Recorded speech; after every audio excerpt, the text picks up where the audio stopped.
Law and religion की इस श्रृंखला में आज मैं पुनः लॉ की चर्चा करना चाहूँगा। ये लॉ क्या है, कानून क्या है और विधि किसे कहते हैं। पिछले वीडियो में मैंने कहा था कि पाश्चात्य जगत के विद्वानों के द्वारा जो लॉ की परिभाषा दी गई, लॉ को डिफाइन किया गया। Law means rule of conduct established and enforced by the nation, state और the government with a order। ये जो कानून है ये एक रूल ऑफ कंडक्ट है जो एक प्रेस्क्राइब्ड फॉर्म में रख दिया जाता है इस आदेश के साथ कि व्यक्ति का चरित्र, व्यक्ति का आचरण और व्यक्ति का व्यवहार एक निश्चित दायरे के अंतर्गत ही रहेगा। इसी को हम कानून कहते हैं, इसी को हम लॉ कहते हैं।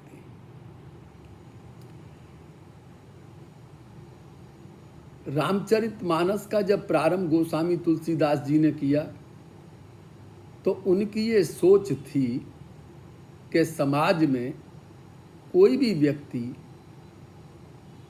ऐसे चरित्र के साथ समाज के सामने आना चाहिए जो कहीं भी कोई अपराध ना हो, कोई पाप ना हो, कोई जुर्म ना हो। गोस्वामी जी की सोच यही थी कि ये समाज अपराधों से मुक्त हो, अपराध विहीन सोसाइटी हो और किसी भी तरह का पाप ना हो। ये गोस्वामी जी की सोच थी। उन्होंने रामचरितमानस का प्रारंभ एक ऐसे चरित्र से किया, वो चरित्र जो कानून की, जो नीति की, जो एक मर्यादा है, नीति की जो एक सीमा रेखा है, वो केवल उसी सीमा रेखा के अंतर्गत रहता है। और उस चरित्र का उन्होंने वर्णन करते हुए लिखा रामचरितमानस के बालकांड के प्रारंभ में ही दूसरे दोहे में, साधु चरित शुभ चरित कपासु, निरस विशद गुण में फल जासु, जो सह दुख पर छिद्र दुरावा, बंधन ये यही जग जस पावा। गोस्वामी जी ने रामचरितमानस का प्रारंभ साधु के चरित्र से किया कि जो साधु का चरित्र है यही शुभ चरित्र है, और उस चरित्र को बताते हुए कहा ये कपास की तरह होता है। कपास तकुए पर काती जाती है और कष्ट सहने के बाद धागा बनता है, और धागा बनने के बाद वस्त्र बनते हैं जिन्हें पहन करके हम लोग सिविलाइज कहलाते हैं। अर्थात साधु वो लोग हैं, वो पुरुष हैं जो कष्ट सहकर भी, परेशानी सहकर भी दूसरों का हित करते हैं, भला करते हैं और कल्याण करते हैं। साधु के चरित्र की विशेषता ये भी है कि साधु वो पुरुष होते हैं, वो व्यक्ति होते हैं जो सदैव नीतिरत रहते हैं, अर्थात जो हमेशा कानून का ही फॉलो करते हैं, कानून का ही पालन करते हैं। वो कभी कानून की परिधि से बाहर निकलने की कोशिश कभी करते ही नहीं हैं। साधु वो व्यक्ति नहीं होता जो लाल कपड़ा पहने हुए हमारे महात्मा पुरुष हैं, उन्हीं को साधु नहीं कहते। साधु वो व्यक्ति है जो दूसरों को फायदा पहुंचाने के लिए, दूसरों का हित करने के लिए, दूसरों का उपकार और कल्याण करने के लिए भी कष्ट सहता है और दूसरे का भला करता है, यही साधु है। और ये हमेशा नीतिरत रहते हैं, हमेशा जो कानून की जो एक रेखा है उसी के बीच में रहते हैं। गोस्वामी जी ने इसका उदाहरण देते हुए कहा, भरत जी का उदाहरण दिया। भरत महात्मा नहीं है, उन्हें के भरत नीतिरत साधु सुजाना, पुरुपद प्रेम सकल जग जाना। उन्होंने भरत जी का उदाहरण दिया कि भरत एक साधु है, और ये कैसा साधु है, ये सदैव नीतिरत हैं, अर्थात ये हमेशा कानून पर चलने वाले व्यक्ति हैं, नीतिरत हैं, नीति पर चलते हैं, कानून पर चलते हैं, नियमों पर चलते हैं और कभी भी ये नियमों का उल्लंघन नहीं करते। इन्हीं को हम साधु कहते हैं। ये हैं साधु, भरत नीतिरत साधु सुजाना, जो नीतिरत हैं वही साधु। अब प्रश्न उठता है, जब गोस्वामी जी की ये सोच थी कि समाज में सभी लोग साधु के चरित्र के हो जाएं, इसी कंडक्ट के हो जाएं, तो गोस्वामी जी से पूछा बाबा वो कौन लोग हैं जो इस समाज के द्वारा स्थापित नियम और कानून हैं उनको अनुसरण नहीं करते, फॉलो नहीं करते और कानून की सीमा से बाहर जाना चाहते हैं, पाप करते हैं, जुर्म करते हैं, अपराध करते हैं। और उनके कारण क्या है अपराध करने का? तो गोस्वामी जी ने उत्तर देते हुए कहा, करई मोह बस अग अस्नाना, स्वार्थ रत परलोक नसाना। ये वो लोग हैं जो मोह के बस में आकर के ये पाप करते हैं, जुर्म करते हैं, अपराध करते हैं। और मोह में बस में आने का तात्पर्य फिर ये स्वार्थरत हो जाते हैं। जीवन में याद रखना चाहिए, जो भी व्यक्ति स्वार्थरत है, जो भी व्यक्ति अपने स्वार्थ को देखकर चलता है, वो किसी ना किसी का अनिष्ट जरूर करता है, किसी ना किसी का बुरा जरूर करता है, अनहित जरूर करता है। ये जो मोह में बसीभूत हो जाते हैं, यहाँ पर मैं मोह के बारे में कुछ कहना चाहूँगा।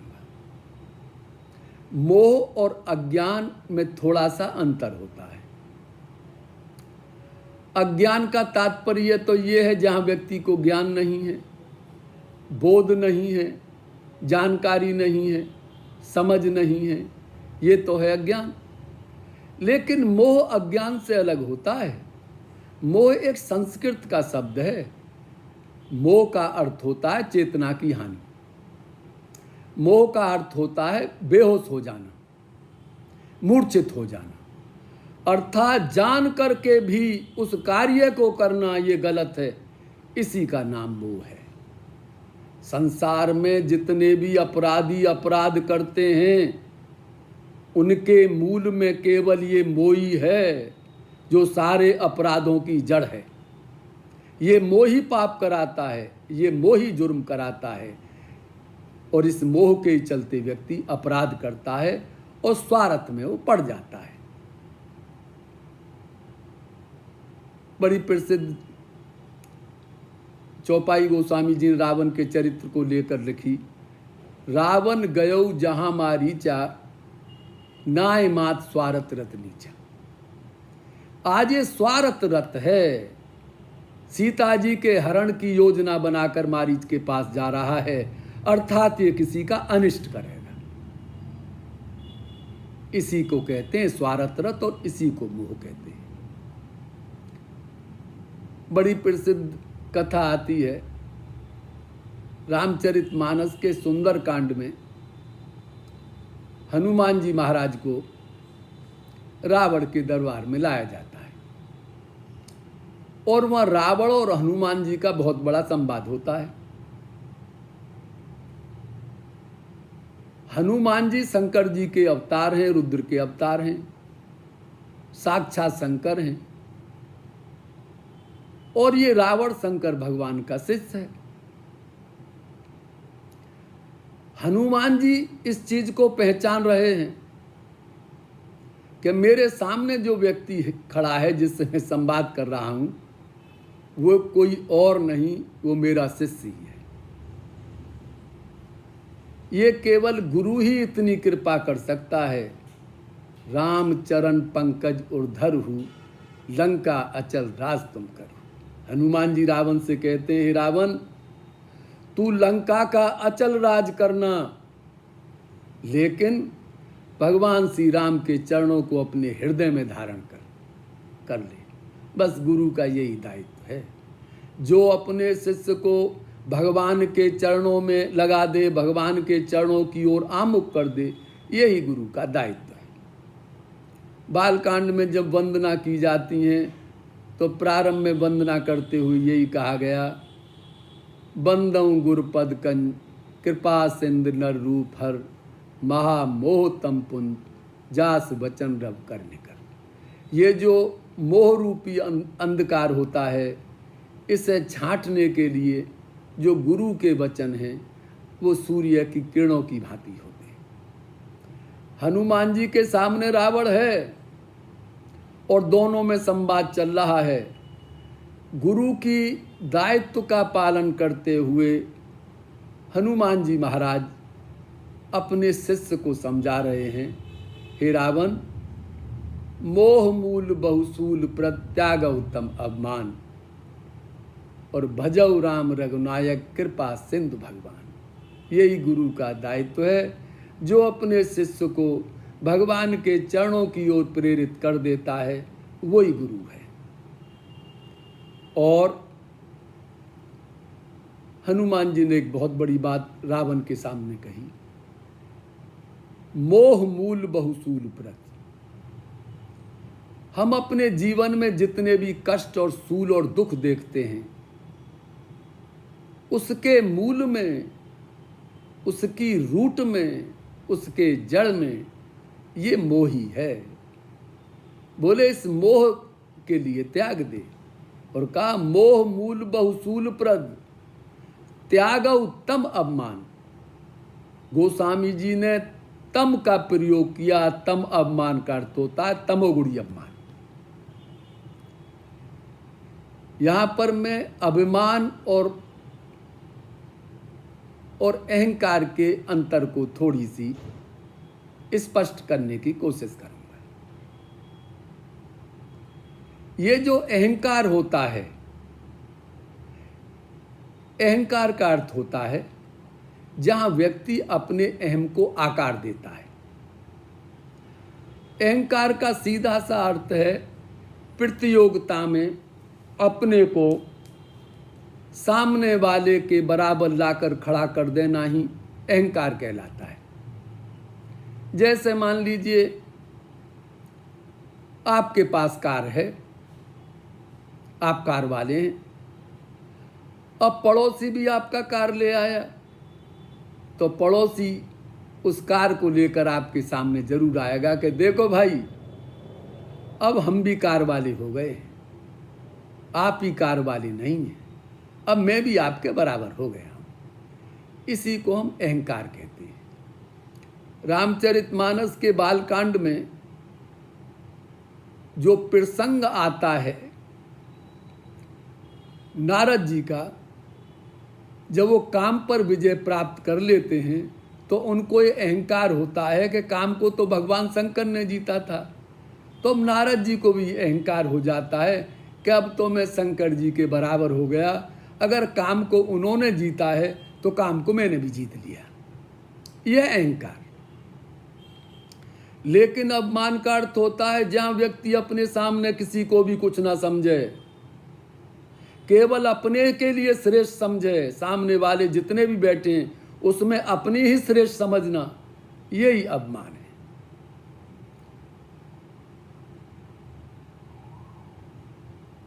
रावण के लिए कहा गया कि त्याग उत्तम अभिमान। हे रावण, अभिमान नहीं, तू इस तमोगुणी अभिमान को त्याग दे। ये तमोगुणी अभिमान आज समाज के अंतर्गत बहुत पाया जाता है। तमोगुणी अभिमान का अर्थ होता है जहां व्यक्ति को ये तो अभिमान है कि मेरे सामने कोई कुछ नहीं है, लेकिन तमोगुणी अभिमान का अर्थ होता है अब मेरा कोई क्या बिगाड़ सकता है, अब मेरा कोई क्या कर लेगा, अब मैं ही मैं हूं। इसे तमोगुणी अभिमान कहते हैं। आज हमारे समाज में जो गैंगस्टर दिखाई देते हैं उनके भी भिन्न भिन्न नाम हैं। कोई उन्हें गैंगस्टर कहता है, कोई उन्हें डॉन कहता है, और कोई उन्हें बाहुबली कहता है। ये वो बाहुबली हैं जो तमोगुणी अभिमान से ग्रसित हो चुके हैं कि अब मेरा कोई क्या बिगाड़ लेगा। ये ही तमोगुणी अभिमान कहलाता है। रावण तमोगुणी अभिमान से ग्रसित है। हनुमान जी महाराज उसे बार बार कह रहे हैं, तुम भगवान श्री राम के चरणों की ओर अपनी प्रीति को बढ़ाइए और सीता जी को लौटा दीजिए, इसी का नाम है। लेकिन रावण की उसे अंदर से ऐसा महसूस हो रहा है, जब वो संवाद हनुमान जी से चल रहा है, कहीं ऐसा तो नहीं है ये मेरे गुरुजी हो। उसे लगता है लेकिन कन्फर्म नहीं है, उसे डाउट है। और तई वो कहता है संवाद के दौरान, बोला बेहस महा अभिमानी, मिला हमें कब गुरुबड़ ज्ञान। रावण कहता है हनुमान जी से, बहुत हंसता है, हंस हंस के कह रहा है, बोला बेहस। और गोस्वामी ने लिखा अभिमानी नहीं, ये महाअभिमानी है, महाअभिमानी। और मिला हमें कब गुरुबड़ ज्ञान। आज देखिए गुरु के रूप में ये बंदर हमें मिल गया। और गुरु की परिभाषा भी देता है, गुरु वही है जो बोध कराता है, अर्थात जो ज्ञान कराता है, और जो बड़ा है, भारी है। और कहता देखिए आज ये हमें गुरु के रूप में इतना भारी, और जिसने हमें इतना बोध कराया, ज्ञान कराया, हमें गुरु जी मिल जाते। पराकाष्ठा मूर्खता की ये है, कथा ऐसी आती है कि रावण कैलाश पर्वत पे जाता है। कौतुक ही कैलाश पुन लीनिस जाय उठाए, मनहु तोल निज बाहुबल चला बहुत सुख पाए। भगवान शंकर पार्वती जी के साथ हिमालय पर्वत पर हैं, कैलाश पर्वत पर हैं, और ये लंका से कैलाश पर्वत पे पहुंचता है और कैलाश पर्वत को उठा लेता है। जब कैलाश पर्वत ऊपर उठा लिया तो पार्वती जी देखकर सहम गईं कि ये क्या कर रहा है। लेकिन भगवान शंकर उसकी मूर्खता को देख करके अंदर ही अंदर प्रसन्न हो रहे हैं। पराकाष्ठा मूर्खता की ये है, वो कैलाश पर्वत को उठाने के बाद वहां से सीधा लंका लौट आता है और भगवान शंकर के पास प्रणाम करने तक के लिए नहीं जाता। वो शंकर जी के पास केवल इसलिए जाता है, अपने बल का प्रदर्शन करने के लिए जाता है, और शंकर जी से ये संकेत देता है कि आप हमारे गुरु जरूर हैं, हमने आपको गुरु बना जरूर रखा है, लेकिन बुद्धि और बल में शंकर जी मैं आपसे ज़्यादा हूँ। आज समाज में बहुत से शिष्यों ने भी गुरु बना रखे हैं, उनकी यही सोच रहती है कि भाई हमने नाम के लिए गुरु तो अपने बना रखे हैं, लेकिन बुद्धि और बल में गुरु जी से तो मैं ही ज़्यादा हूँ। यही सोच आज शिष्यों की हो गई है, चेलाओं की हो गई है, गुरुओं को वो कुछ नहीं समझते। अर्थात कहने का तात्पर्य ये है, रामचरितमानस जिस आशा के साथ लिखा गया और जिस कल्पना के साथ लिखा गया, जिस सोच के साथ गोस्वामी जी ने लिखा, उनकी सोच यही थी, समाज में किसी भी तरह का कोई पाप ना हो, किसी भी तरह का कोई जुर्म ना हो, और किसी भी तरह का कहीं भी कोई अग ना हो। और इसलिए गोस्वामी तुलसीदास जी महाराज ने उस चरित्र के से प्रारंभ किया, वो चरित्र जो सदैव नीतिरत रहता है, जो सदैव कानून को ही फॉलो करता है, कानून के ही मार्ग पर चलता है, जिसे राइट पाथ कहते हैं, राइटियस पर्सन कहते हैं, वही हमारे समाज में साधु हैं और वही सज्जन हैं। भरत के लिए कहा गया, भरत नीतरस साधु सुजाना। सुजान का अर्थ होता है जेंटल पर्सन। यही नीतिरत हैं, यही वो लोग हैं समाज में जो नीतिरत हैं, और नीतिरत के साथ यही सज्जन व्यक्ति समाज के अंतर्गत कहलाते हैं। मेरी अपनी ये सोच है कि अंग्रेजों के द्वारा ये लॉ की परिभाषा जो लिखी गई, उन्होंने हमारे धर्म ग्रंथों को अध्ययन करने के बाद ही लिखी।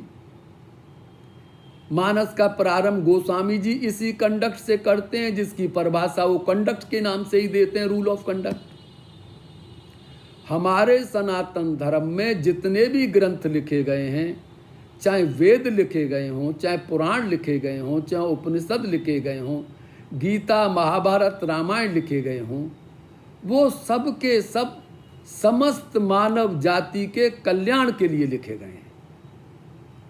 जिसमें समस्त मानव जाति का कल्याण है, उन्हीं के अंतर्गत हमारे ग्रंथों की रचना की गई है।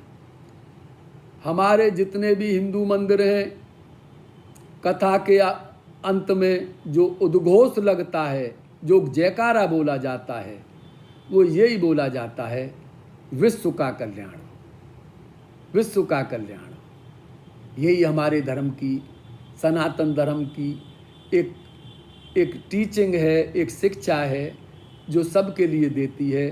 सभी लोग कानून के दायरे पर चलें, कानून के द्वारा जो समाज के जो स्थापित नियम हैं, समाज के द्वारा जो नीतियां बनाई गई हैं, नियम बनाए गए हैं, कानून बनाए गए हैं, उन्हीं के हमको अनुसरण करना चाहिए। और इन कानून के द्वारा जो स्थापित नियम है, इससे अलग हमको अपना आचरण नहीं करना चाहिए। आज बस इतना ही। आगे की चर्चा में किसी दूसरे और टॉपिक के साथ करूँगा। आज बस इतना ही। यदि ये वीडियो आपको पसंद आया हो तो आप इसे लाइक करें और चैनल को सब्सक्राइब करें, और कृपया कमेंट ज़रूर लिखें, ताकि मुझे कमेंट पढ़ने के बाद यदि अपने अंदर जो कमी है उसे मैं सुधार सकूं। धन्यवाद।